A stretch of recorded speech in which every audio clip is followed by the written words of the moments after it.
All right, welcome to the Mark and Macy Show.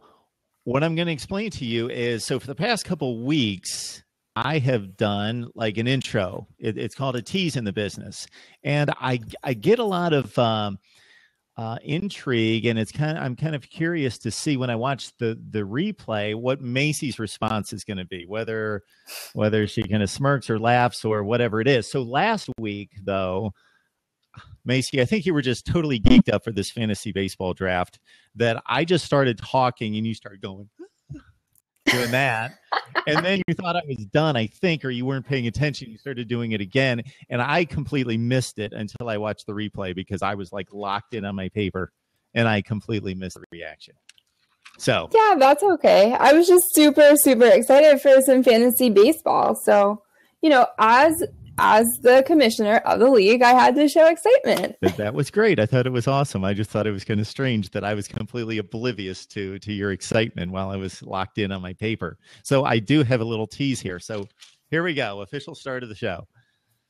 Fighting, bickering, scandals, backbiting, Trump, Cruz, D'Angelo Russell, Nick Young, LeBron, with little love for Kevin. That goes way back. Even Bradley Beal's big enough to call out his Wizards teammates. But you've come to the right place. You've come to a safe haven. It's a Mark and Macy show where free-for-alls are for one and all and where really debate is encouraged, okay?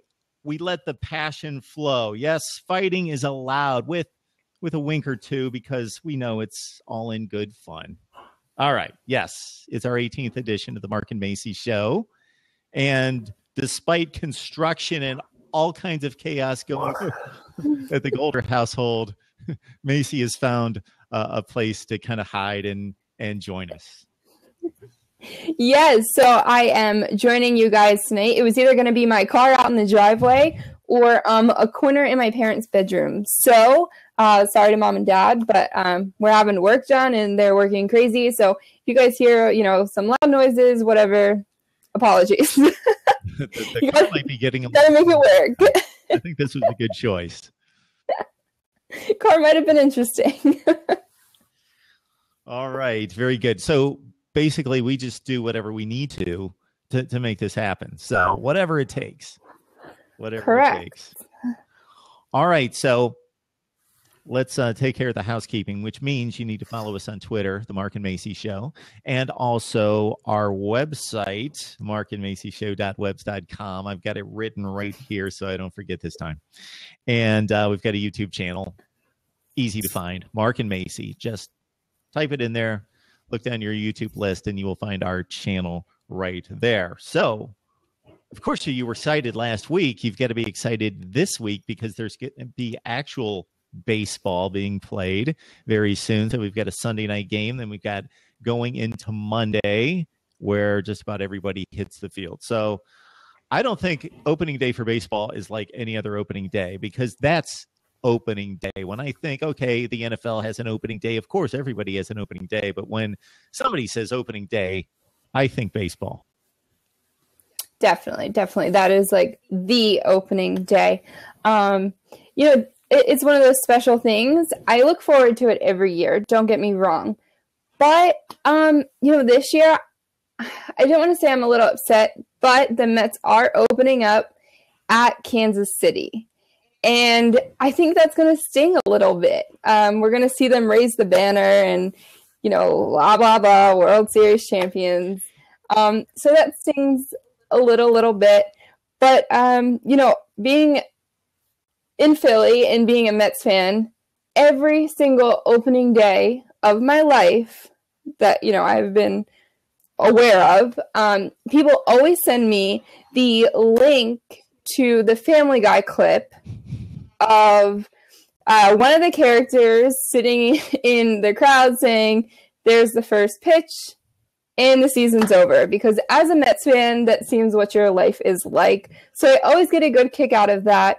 So I'm interested to see if I'll get that again this year because they kind of came off a good year last year. So you can't really say the same for that. But, it's not opening day without it. But I kind of feel it, like what you're saying there with it kind of stinging because baseball usually doesn't do that because there's been limited interleague play, so there's not usually interleague play the first weekend, but now everybody's got to play interleague play, and there's got to be an interleague play or game every day. So I think baseball just wanted to create a little bit of buzz, kind of took a page out of the NFL's book and matching up the Super Bowl participants from the year before to play on the opening Thursday night for football, and it's going to be opening day in Kansas City. And so the Mets players are going to have to watch, like you said, them hoist the flag and talk about their great world championship. Yeah, that's not going to be so fun for us, but I mean, it's one game, and hopefully the Mets beat them and we put them in their place. So that's what I'm hoping to see. I mean, at the end of the day, even if the Mets lose, baseball's back. So we got a lot of games to be played. We got a long season to go. So I'm excited for that. It is funny, and I'm sure you hear this out of baseball fans all the time, that don't quite get the whole 162 games, even though we all know that, and get a little bit too high or a little bit too low after opening day. You know, you don't do that in the middle of May or the middle of August, but for some reason opening day, you're like, you lose the game and you're like, oh. Yeah, it seems to be that first week, like every game matters. You're like, we need to win this, we need to win. And then, like you said, middle of May, I'm like, okay, they lost, I think, last night. And, you know, like it doesn't seem to matter as much. But I think you just want to see your team come out strong and see what they've done in the off season and where they're looking to rebuild and what kind of year they're going off of and all of that kind of stuff. So, I'm excited. I love it. I love it. I know a lot of people that take off, you know, work for this. People take off to go to games because they play a lot of day games rather than night games. And I kind of wish I could do that. But, you know, again, it's just baseball. There's a lot to be played, lots of games to attend. Yeah. So, like somebody mentioned along the timeline there, somebody mentioned how, yes, Knight Rider, opening day in baseball is sacred. It is. It's just different. It's just the grand old game. It's just a very storied past, and it's just special. And you see all the red, white, and blue banners out in the along the bunting, I guess is what it's called, along the outfield fence, and it's just very cool. The opening pitch, the ceremonies, all the pageantry is very cool on opening day. I've worked a lot of nights in my day. I've worked a lot of nights in my day. Yeah. And so I have been able to spend a lot of opening day afternoons kind of catching up and watching a lot of games and flipping around and catching all the games. So I did. It hit me while you were talking about the Mets that I might be a little good luck charm. I don't think it's been completely proven, but a little bit of a good luck charm for the Mets. So I have seen the Mets play that I can remember twice, and they are 2-0. I saw one of the last games at Shea Stadium. I just had to get to Shea Stadium. I hadn't been there, so I went. They beat the Astros. That's all I remember. Then I went to go see them play in Philly. Like I did one of those, I got to go see some ballparks that I haven't seen before. So I went to Philly and I went to DC one summer, and I've been back to DC a few times, but I went to Philly. The Mets were in town. This is when the Mets sucked. Philly was really good. This is like 2000. Yeah, this was like 2008. Odd years when the Mets sucked. Yes. This is probably like 2012, 2011, something in that range. Cliff Lee was pitching for the Phillies.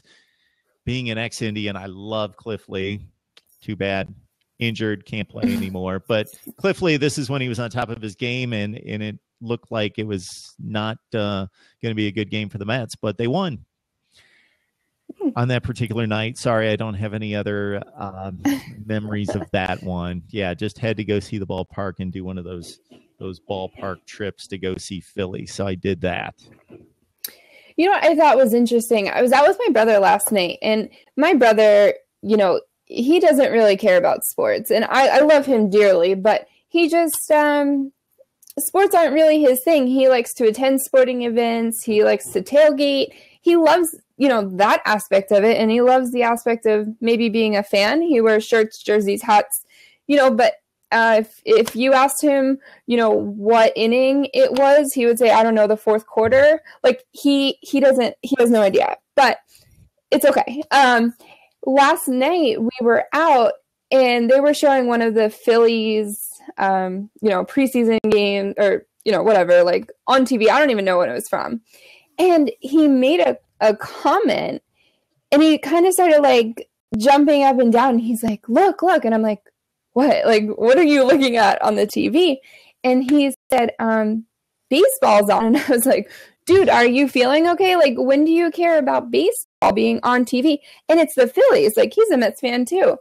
So I was very, very surprised with that. And he said there's just something about baseball being on TV that he loves to just hear it and see it. He doesn't care what's going on. Like I am looking at every pitch, looking at, speed pitch, looking at pitch count, all of this. And he just was like, there's something about baseball, it's summertime. I think of the windows being open and he's just hearing baseball. And I was like, wow, that's cool for someone who doesn't care about sports to say, that's meaningful. And I wish a lot of people, even if you don't like sports, could appreciate it in that sense that, okay, so baseball means spring and summer. Yeah, and it was like a really cool moment. I mean, I live for the little things, and to hear my brother say that, I was like, wow, that's really awesome, because I would drag him to every baseball game with me, so I kind of feel like a little responsible for being like, okay, you're going to like baseball, but it just meant a lot to me. It sounds so stupid, but no, it meant a lot. Stupid. It's not stupid. And for anyone who, if they're saying the same thing I'm seeing, Macy, you're freezing up and all that, but cut the girl some slack tonight. She's like hiding out in her parents' bedroom somewhere, just trying to get away from destruction. I don't know why I'm getting She's just doing whatever she can to make our show work tonight. So, Ampipe SS33 said something about you being serious, and I'm going to take a guess here that your brother doesn't like sports, and then you told this story, but I think it's really cool just because it obviously kind of resonates with him, how just kind of the feel of the game and that time of year and all of that. Obviously, he's picked that up. So I think that's pretty cool. Right. And a lot of people don't do that. And a lot of people don't have that appreciation for baseball, but he's slowly getting into it and he's learning. And I think it's step by step. So now he appreciates hearing it and seeing it on TV and knowing that it's baseball season. Before, he wouldn't even know. If you said, when is baseball season, he could tell you December. He would have no idea. This is difficult for me to figure out because, okay, older brother, right? Younger brother. Okay, that explains it. No, it doesn't explain it. And you've got a sister. You got one sister, one brother. That's the deal, right? How about your sister in sports? Is she as crazy as you are? She is just like me. She's just like me. She loves them. But your mom doesn't really care, right? No, my mom loves baseball. And your dad does. And somehow it just missed your brother. My brother's just, like I said, he just doesn't really like sports. It's never really been his thing. He played soccer growing up, but never serious. He was never really into them. I'll never forget my dad had tickets to a Giants game against the Packers, and Brett Favre was going to break some record or something. And I begged my dad to take me, and instead he took my brother. And as soon as my brother got there, he asked where the yellow line was. And my dad knew right there and then, I should have taken your sister. But I give the kid credit. And as he's grown up, he's learned more about it and different sports. So I feel like I kind of need to teach him or show him, the way into the sports world. But just the appreciation for it is what matters to me. It usually is, in my experience, that if somebody jumps into sports, that they jump into baseball, because on the surface, I think somebody mentioned it here, and that's another thing that somebody mentioned, is necessarily there are people that I know that can appreciate baseball when they're at the ballpark because of the feel, the vibe, and they can actually see more of what's going on, and it seems a little bit more of an action sport versus when you sit at home. Now, I love watching baseball on TV. That doesn't matter to me. But for a lot of people, they love to go to the ballpark, but they cannot sit at home and watch a baseball game on TV. I can do both. Yeah, I'll watch any game. I'll go to any game. Yeah, I do. It's baseball is baseball. I think I said this during one of our first shows that it always hits me the last couple of weeks of the baseball season. So it's sometime in September that, okay, baseball season's almost over. So I kind of skip out on work and I miss an afternoon and I just sit there and watch baseball. And there's usually like a bunch of meaningless games on because a bunch of teams are out of it. But I just want to like one last afternoon of just watching a bunch of baseball games. And I look at the schedule, make sure there's like a noon game, a 1:00 game, and I'm all lined up for the rest of the afternoon so I can just kind of soak it up. Yep. It's the best. It's the best. And, it's interesting being in Philadelphia in their market. The Mets are on SNY. I have SNY, but as soon as that 7:00 hits, blackout. So I have to watch the Phillies. I watch more Phillies than the Mets, but I follow the Mets obviously more hardcore. So I'm on the phone watching the Mets or on a computer. The TV has Phillies. They black out the games. I guess that makes sense. I buy the baseball package so I can get all the games, but they still knock out the Yankees, some combination of the Yankees, Mets, and Red Sox, like 2 of the 3, something like that. But I can get them on the other. Like I got NESN, I've got Yes, and I've got SNY too. So. Yeah, thank God for computers and internet though, because you can watch any game you want. You can get any package. You can watch all that. So I'm not really missing out. But it's just interesting when people say, "Oh, did you watch a Mets game last night?" I'm like, "Actually, I watched the Phillies." They're like, "Why do you watch the Phillies?" I'm like, "This is where I live. This is what's on TV. If I want to watch baseball, that's what I'm watching." I only lived in Connecticut for a couple of years, and then I latched onto the Major League Baseball extra innings package. And then it was so nice because I did not, regardless of how many people I came in contact with at work that were just Yankees. There's probably a 10 or 20% slice of Mets fans, but the rest split Yankees, Red Sox, and I could like completely free myself of watching the Yankees and the Red Sox. It was so nice.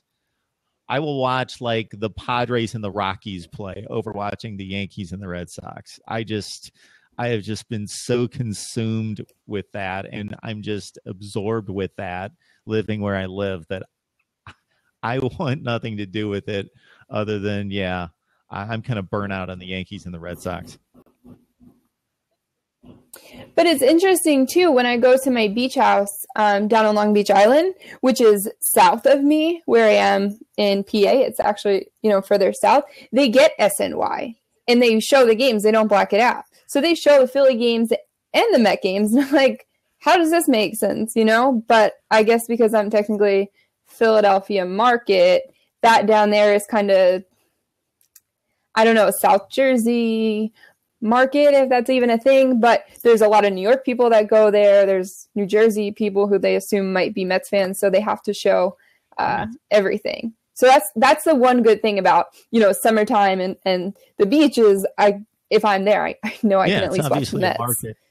And it's so easy to just turn on the channel and be like, oh, the Mets are on. It's not like that Wednesday night baseball I have to wait for. It'd be like, oh, the Mets are on tonight, or Sunday night baseball. I just know, oh yeah, the Mets are on tonight. Like that's probably what I'll be doing at 7:00. Cool. So I was thinking about opening day, and I came up with 3 opening day games I attended. So here's what's kind of unique about my opening day experience. First one, I remember going with my dad, and the Indians lost. So all 3 of these games were in Cleveland. So we're kind of breaking free of the East Coast discussion here, but all 3 games were in Cleveland. And I went with my dad. I know that the Indians lost, and it was freezing. There were snow flurries in the air. That's another thing about opening day in the first week of the season that you see, in the Northeast, is you see snow. And it's kind of funny to see sometimes they'll just play through it. And that's kind of like an interesting thing with the snow and the baseball going on at the same time. The next time, I was talking to a Phillies fan the other day, and they were looking at their schedule because I asked them who they opened with. And we figured out that, so the Phillies open on the road this year, and then they come home. So they're not going to be home for an entire week. So their home opener is a full week into the season. So they'll probably have 5 or 6 games under their belts. And with the way things are looking for the Phillies, not that teams usually play to their standard that early in the season, but just think about it. It's very disappointing if you start your home opener, you've already played 5 or 6 games and you're like 1-5. And that's what happened to me with the Indians one year. They hosted the Yankees. It was opening day, but they already had 2 road series under their belt. So we're watching opening day, and they're 0-6. And it was just kind of like already the season's over. This is just ridiculous. And then the last opening day I went 19 innings. It was the longest game at that point in Cleveland Indians history.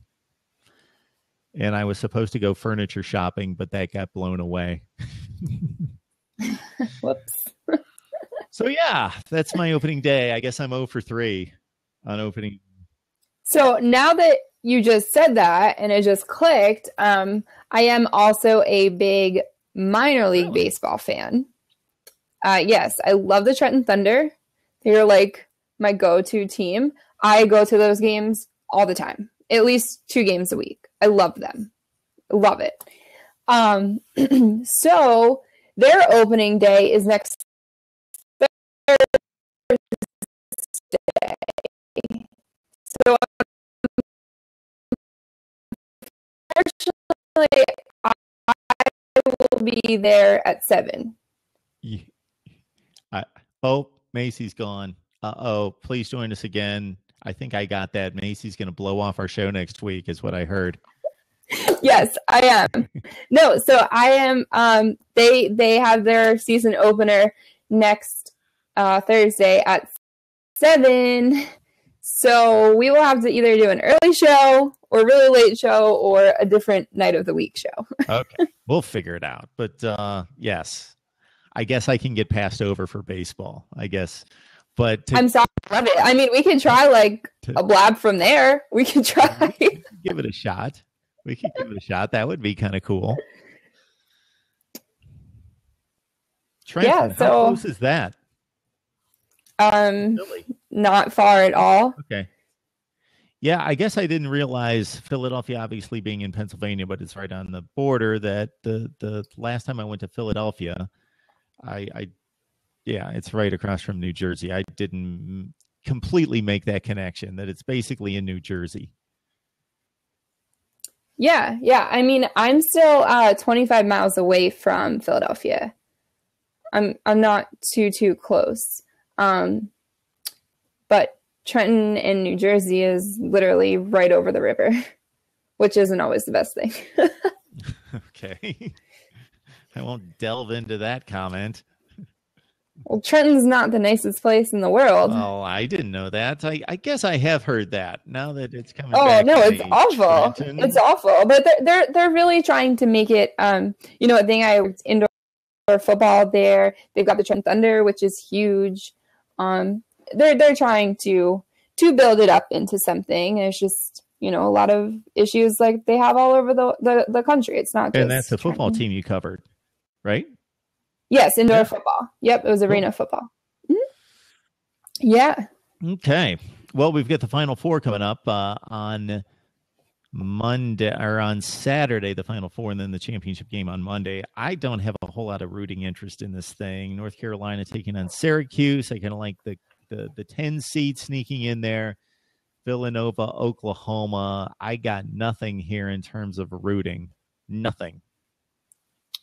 Yeah, I mean, just Villanova for me. It's a local thing. Everyone's talking about it.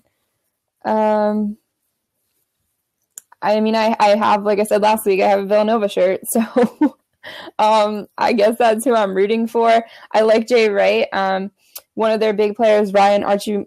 What is it? His last name is like 4 different names put into one. Archie Akamandoa or whatever it is.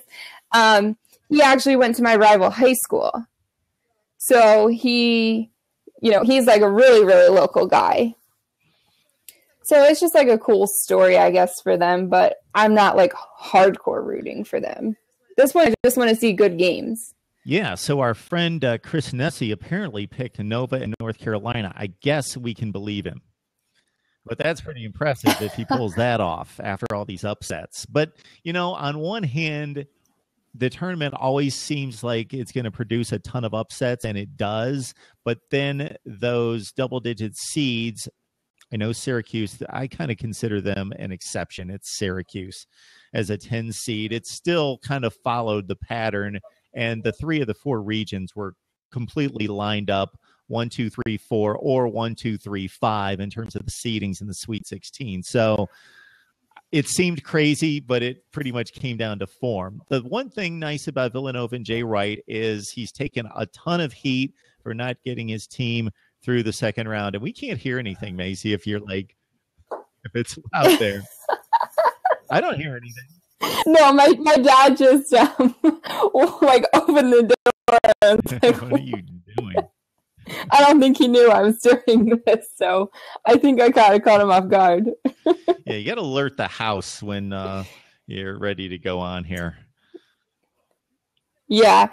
No, so it's funny. We did some brackets at work, and this one girl and I were diehard sports fans, and we're like talking through our brackets about this matchup and this and that. And the kid who sits in between us knows nothing about sports.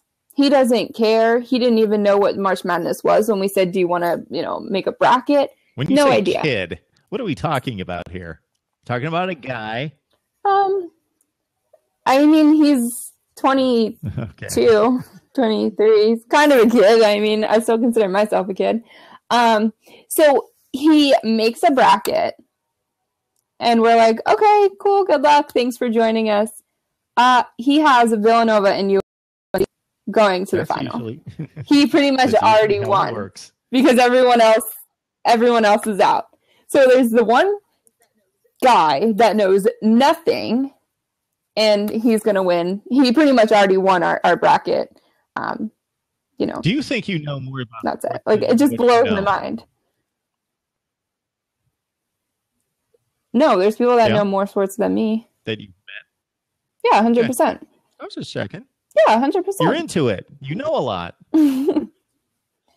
Yeah, but there's people that know more than me. I would say you're someone that knows more than I do. I'm sure you could give me a run for my money. I think that would be a close competition. I think maybe we should have like a third host some week, and they could build some like ridiculous sports quiz and quiz both of us. We've got somebody calling in. Is that yes. Bert from Bert and Ern? Who is that? I'm not really sure, but find out. It's Sean. Yes. Okay. Hey, Sean, how you doing? Welcome to the Mark and Macy show. And bye, Sean. And he's out. Glad to have had you. Thanks for joining us. All right. That was our quickest guess. A few of those. Oh, Sean is shy. Well, Sean, if you reconsider, okay. Jump on. Ask a question. Let us know. You can ask us a question. Whatever. Yeah. We're cool. The Mark and Macy trivia contest. I think definitely you keep up on what's going on right now much better than I do. That's okay. So that's the thing. Like, my dad and I have this conversation, or my dad and my grandfather. And if I say something about something now, I've got them beat. But if they talk about something that happened 25 years ago, I'm like, I'm kind of left in the dark. But I think that's kind of just, how old you are. I really don't want this to sound arrogant, but it's just the way it is. At work, and where I work, people just consider me to know more than anybody. They just really do. But I think at some point I built up some kind of reputation for just listing NFL draft picks and Super Bowl winners. Like during Super Bowl season, Trey Wingo made a video of himself, and I guess he was proud of this, where he listed all the Super Bowl winners and the scores of the Super Bowl. And I thought, that's not a big deal. So I made a video and I listed all the Super Bowl winners and the scores and the MVPs and where the game was played. That's kind of stuff that I remember. Okay. But I do not. I am surrounded by people that just go crazy, like they are in it and they're reading it constantly and working at ESPN. You can imagine most people are into sports, and some of them don't know what's going on. They're into sports, but they're not real knowledgeable. But then there's a lot of other people that are, I think, much more knowledgeable than I am. But Knight Rider, go-to guy for football. Yeah, college football, NFL, Major League Baseball. Those are my three loves right there. Then it goes right off the cliff after that. Right off the cliff. Okay, so you claim, I guess, or you say you're so into college football, NFL, that kind of stuff. Are you dedicated enough as a sports fan? And I asked this on our page today, to get a sports tattoo. You asked this on our page and I missed it? On like our page or on Twitter? You asked this on Twitter. Did you find some kind of tweet that related to this? Was there a story out there of somebody getting a tattoo? There must have been. No. So what happened was, and I posted this on my Twitter account, someone got a tattoo on their forearm of Michael Jordan. And it's just an incredible tattoo. Now, would I love that? Sure. Would I ever get that? Absolutely not. I mean, it's huge. For anyone to see, I'm not sure if you can see that or not. That's crazy. But that's the tattoo. Yes, the artwork is amazing. I mean, it's so detailed and whatever else. And I really thought, wow, that's an amazing tattoo. And I showed it to my dad, and my dad was like, it's like Jordan. And I was like, and what's wrong with Jordan? Jordan's like the basketball guy. He kind of hesitated, which I was surprised. So I don't know. I just thought it was interesting to see people's thoughts on sports tattoos. Some people get them. My dad had got the Penn State Nittany Lion on his arm. That's the only tattoo he has, and he's got How's the that Nittany any Lion. different? He did it himself. Yeah, but no, he got it done. But this thing is a big Jordan. I mean, my dad's just got a small little lion, But at what point do you have to be so dedicated? See, I would have told you most of my life that I was the biggest blank fan you could think of, Indians fan, Buckeyes fan, and I thought I was kind of proud of that. In my last several years, I'm just an avid of a sports fan, but I guess I just view life as being a little bit. I'm not quite as. I think once you have kids, I think that's part of it. I think there's a big key right there that I have lost some this is life or death. This is crazy. I can't see my team losing. I grew up a little bit, Walter, just a little bit. Yeah, I grew up quite a bit, actually. Yeah, so that kind of changed for me.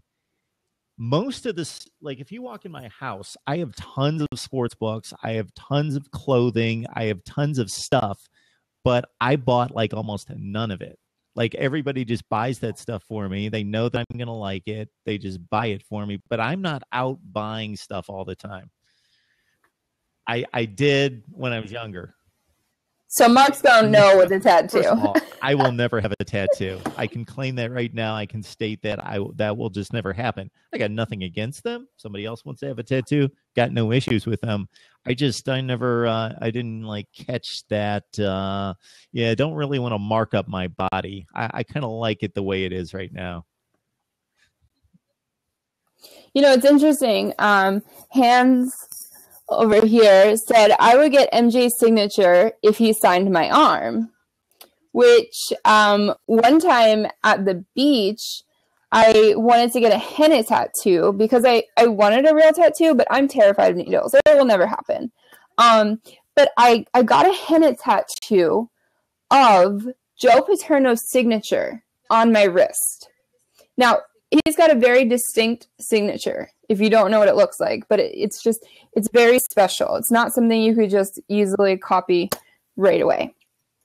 So I got it on my wrist, and it looked pretty legitimate. It was black. It wasn't brown like a henna tattoo.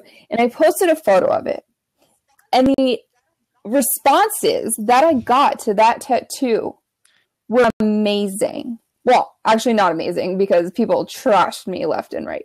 But you know, just to see the people's thoughts and what they were thinking with that was really, really interesting. But to prove it to everyone, it was a henna. I like was starting to accept this caller, and it's like grayed out. So you're gonna have to show me here in a second.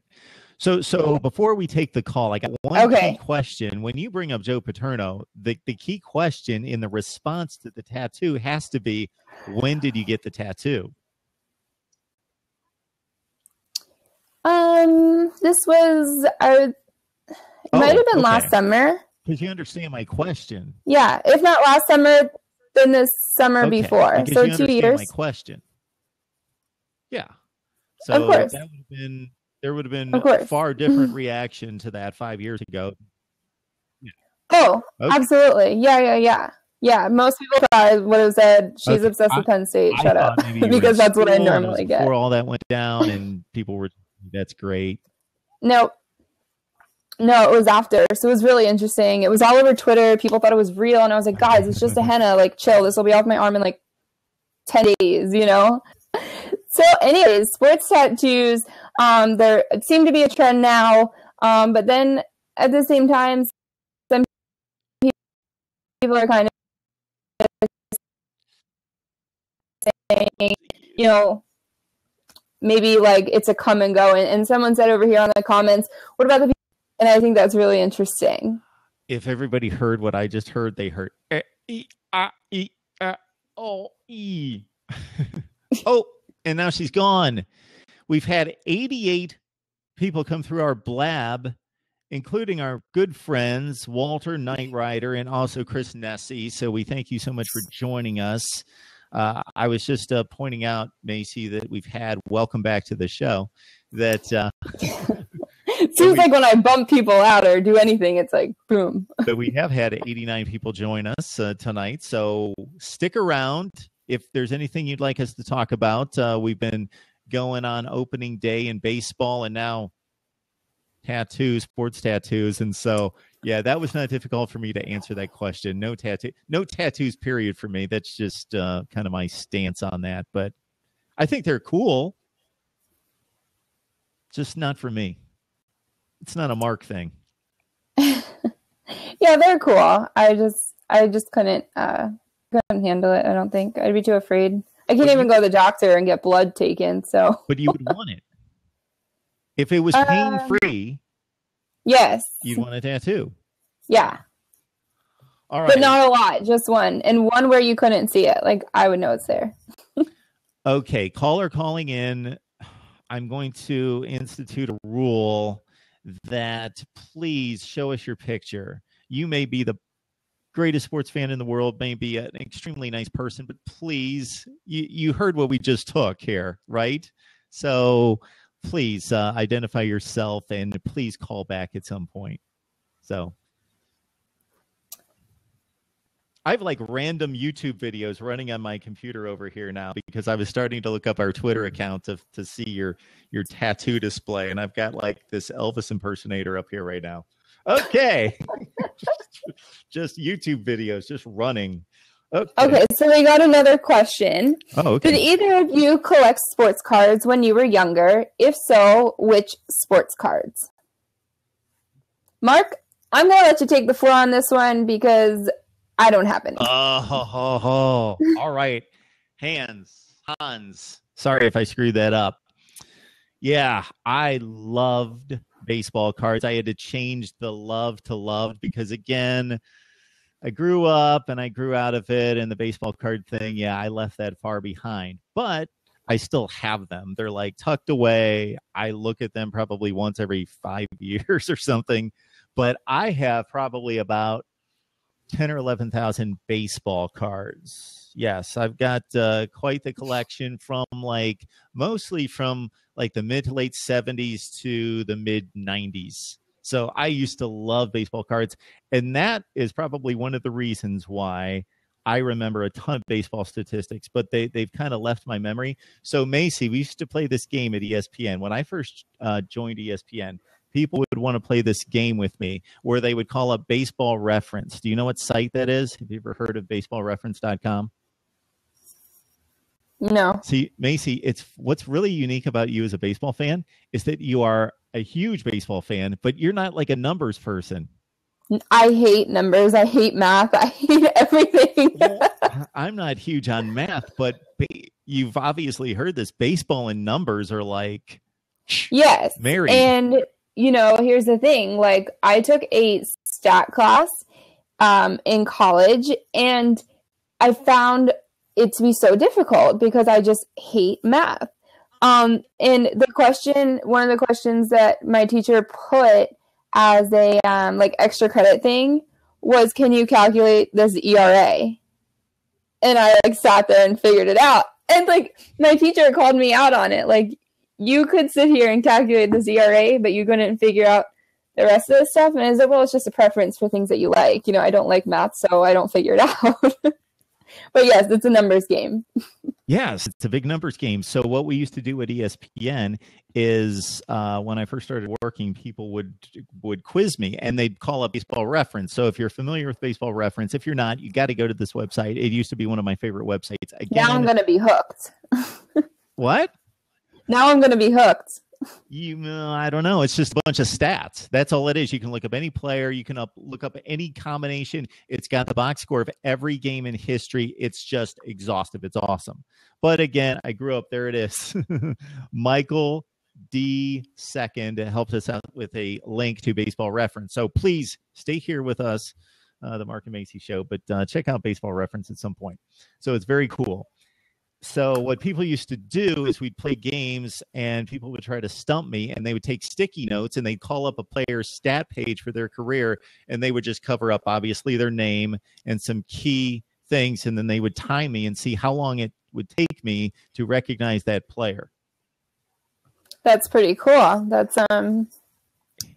interesting. I mean, I've honestly never heard of it. I've never heard of baseball, whatever your game was called. Baseballreference.com. It is. I will definitely check it out, next week. My thoughts. It is amazing. I have thought about going through and trying to remember. This would be impossible, but I've got a really good memory for stuff like this. Remember every baseball game I've ever been to, and then print out the box score, go to Baseball Reference, and see this. I don't think this is connecting with you as a baseball fan, but box scores. Oh, I love box scores. So you don't look at the box scores. Like, go online, look at box scores. I do. I just don't I know the game is numbers. I get that, but I just like baseball for baseball. Yeah, people will just randomly, like the Aflac trivia question. We used to have this thing going where on Tuesday nights, and it would just happen to be Tuesday nights because I work on Tuesday night, and because everybody's playing on Tuesday night, it's just one of those Tuesdays everybody's playing that we used to have this thing where everybody would be monitoring the screens and the different frame stores coming in from the different games, and they would throw the Aflac trivia question at me every night. So I love stuff like that. Yeah.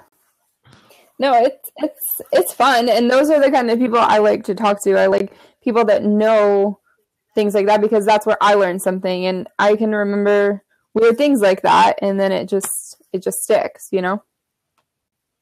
It is difficult for me to remember the last several World Series. Like, I know who won and in how many games they won over the other team, but like I have a recollection like in the 90s of World Series. I can tell you who did what in any particular game to win the World Series. Stuff like that. All-star game. I was covering, some event, and there was like some downtime, I guess, or something where nothing was going on.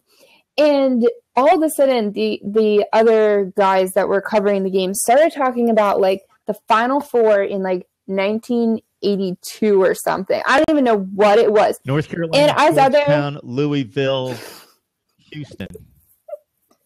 And I just excused myself from the conversation because, well, yeah, of course I would be interested.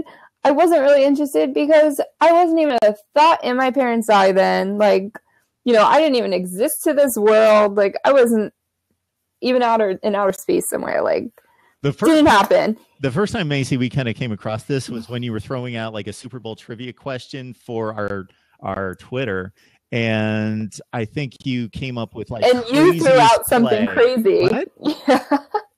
What was it, Super Bowl 17 or something you threw in there? No, not Super Bowl 17, Super Bowl 6. Super Bowl 7. So okay, 7. Big super. That's another thing that I'm fascinated with is Super Bowl trivia. I can do pretty well with Super Bowl trivia. So anyway, yeah, Macy, it was just so funny because Macy, being in charge of our little poll, throws out this, what was the craziest Super Bowl play? And they're all like in the last like 6 years. And so I threw out, I sometimes have to be the defender of the historic. So I threw out the Garo Yepremian blocked kick, Mike Bass 41-yard touchdown run, Dolphins, Redskins, 1973. You got it, Mark. Sure. Oh, Final Four. You got it. Now, here's another thing. Like, I've become so detached from college basketball. Like, the last 5 Final Fours, I think if I really thought about it, I could come up with them. But from, like, the late 70s to about 5 years ago, I could rip off every Final Four easily. Yeah. Stuff sticks to my mind. Cool. People ask me, how do you remember scores to games? I just remember what they look like on the screen. Okay. I just, like... I can't even remember what I had for breakfast. Well, that I don't remember. So, big baseball fan here, Macy. That's amazing. It's rare to find a girl who likes sports, loves sports, and also knows it as well as you. But on top of that, baseball is pretty rare for girls. Not that there's no girls out there that like baseball, but it's pretty rare. Yeah, I think it's a hard game to truly understand. And, football, you kind of can pick it up right there and then. But something about, just something about like baseball, it's a harder game to understand. It's a little bit more laid back and relaxed compared to something that's constantly going and going and going. So maybe that's why it's harder to get into. A lot of people think it's boring, guys and girls. So... I don't know. I mean, I've always been a baseball fan. I will always be a baseball fan. And that's just the way it is. Well, I've watched big games in like basketball and football and I'm not going to be chauvinist here because you have definitely talked about some guys that one at work, one your brother, that don't know what's going on. And I've been around guys that don't follow sports, don't know what's going on, my brother. So, but women come to mind because I've been around more women that didn't know anything about sports. And there's just something about there's more action, like you just said. So even if they don't really know what's going on, they see like a bunch of action in a football game and somebody racing down the field and somebody running after them, and they just get excited watching them. Right. So that's kind of the connection there. Yep. Totally agree with that. Like I said, it's just kind of a long, little less action-filled game unless something really exciting happens. And it's the same thing if you're watching on TV. Like, football just is going. Hockey is going. Baseball is kind of like, okay. It's a hard game for people to understand and really get into. And just the pacing of football is... It's not going and going and going, but it seems like it is on TV. If you go to the game, there's a lot of standing around, long, lengthy timeouts, but it's just built for TV. You run a play, they show you 3 angles of the replay, they're ready for the next play. And they can just they're the next one. Yep. Yeah, it's amazing what they can do for TV to make something look so alive. Not that football's not alive, but it makes it that much more alive with the different angles. Now the camera's up top, the analysts, like the crowd shots. There's so much to it, and there's so much depth compared to when you're at a game. You're like, yeah, first down. All right. You run through. I didn't quite get that comment, but first down. What are you talking about there? First down. Because people like high five, like when you're at a football game, they're like, yeah, first down, and then you just stand there and you're like, okay. Yeah. But on TV, they're showing it again, and you're like, someone's always arguing it, like, oh, I don't think that's first down, or he stepped out of bounds, or, there's all this stuff. Whereas in the stadium, you're just like, yeah, and then it's over with, and it's just, you're waiting till the next play. Exactly. I agree with Chris. Football sucks. in person. Now, there's a certain aspect of it if you're down on the field, if you get a field pass and you're on the field and I covered a lot of games from the field in the SEC, and it was great just to see the athletic performance and the sheer speed and hits and all that. But you have no concept of what's going on in terms of the strategy of the game because it's just a bunch of bodies going crazy in front of you. But in terms of getting the feel for the game, it's pretty amazing.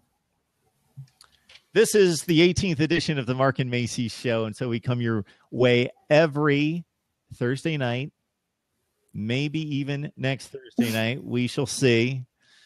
Preempted by baseball, possibly. But so Macy has gone to great strides to make it tonight. So we had fun again, as always, and we've made it 18 weeks. There you go. So you can catch us on Twitter, the Mark and Macy Show. I always throw the in there. It's Mark and Macy Show, and it's also our website, markandmacyshow.webs.com, wherever I wrote it down, and our YouTube channel as well. So, all right, Macy, I had fun. Yes, I had fun too. Thank you, everyone, for joining us. We had so many great topics and conversation starters and great questions. So thank you, thank you, thank you. If more people are joining in later, maybe we'll start our show a little bit later every night if we're going to have this much of a interaction and response. This was fun. So we look forward to having you guys back. We want more people who actually want to talk sports and have fun with us, have them join the show too. And, you know, for all those people questioning out there, Mark and I do want to do a live show once together. Mark and I have never even met in person. So to clear up any rumors that are out there. But we're looking to do a live on location show. So hopefully it'll be somewhere local to you or something. So tell us where you think we should go and where we should do that show so we can make it fun.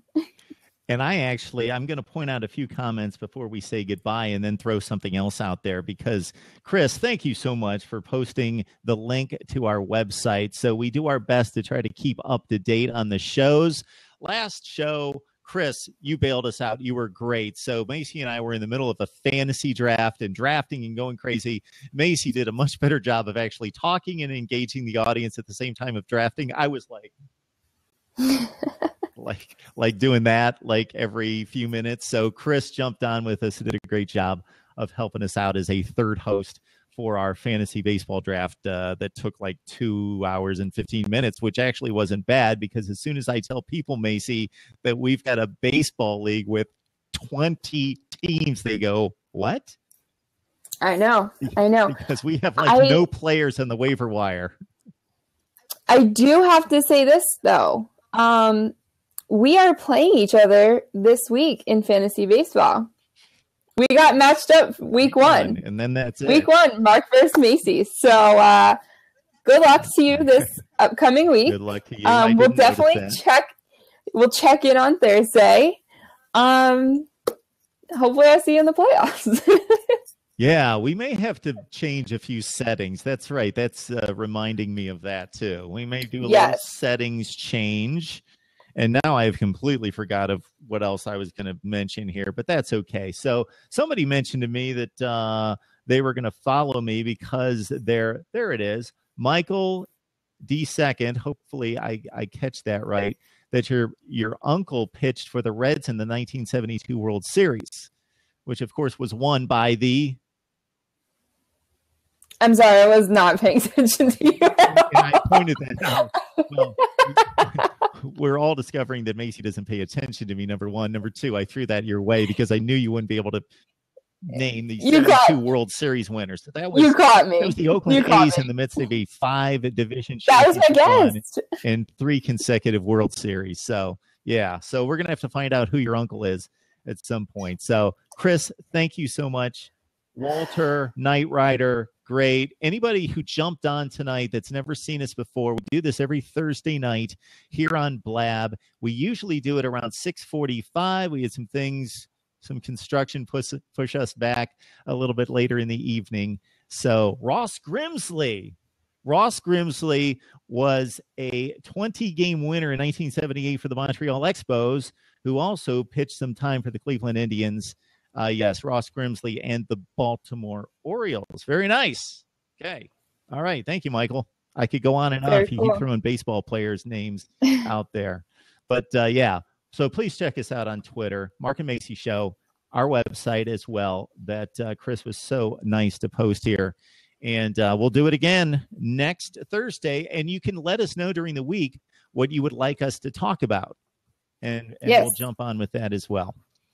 All right, Macy, it was fun. All right. Thank you. It was a blast. Good luck this week.